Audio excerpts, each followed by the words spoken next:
kee tulfaatee ka'anaaf feenaa oolte rakkinaaf gadadoo kan nafaan argitee anoo humnaan qabu waa tokko sin godhoo du'ee baaduu sillee aansinii hirraanfadhu anoo humnaan qabu waa tokko sin godhoo du'ee baaduu sillee aansinii hirraanfadhu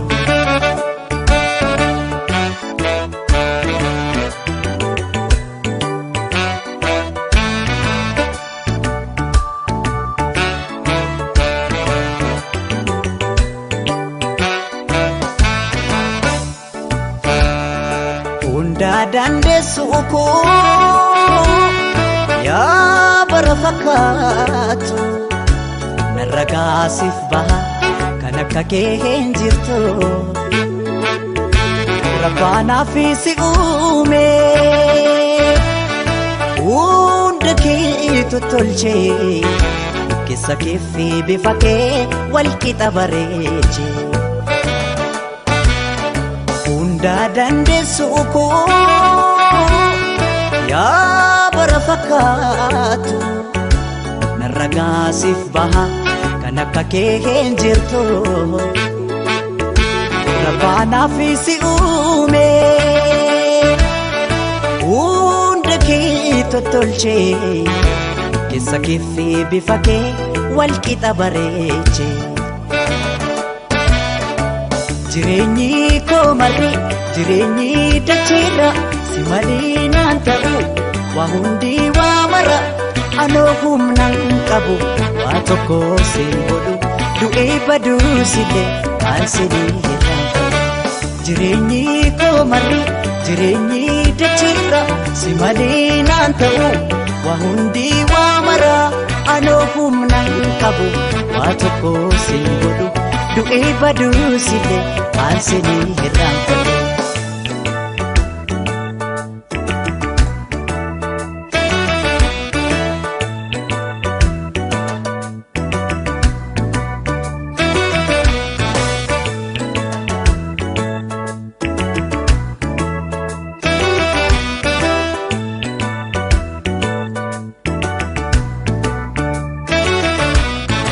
Olmaan kee tulfaatee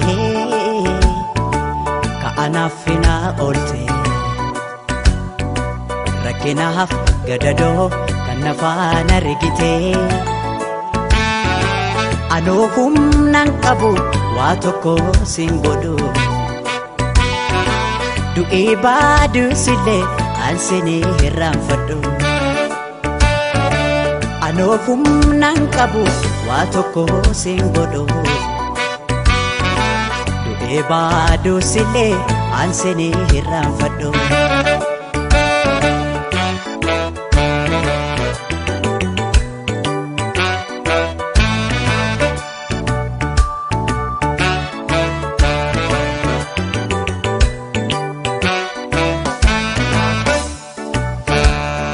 Kam himeen kam isaa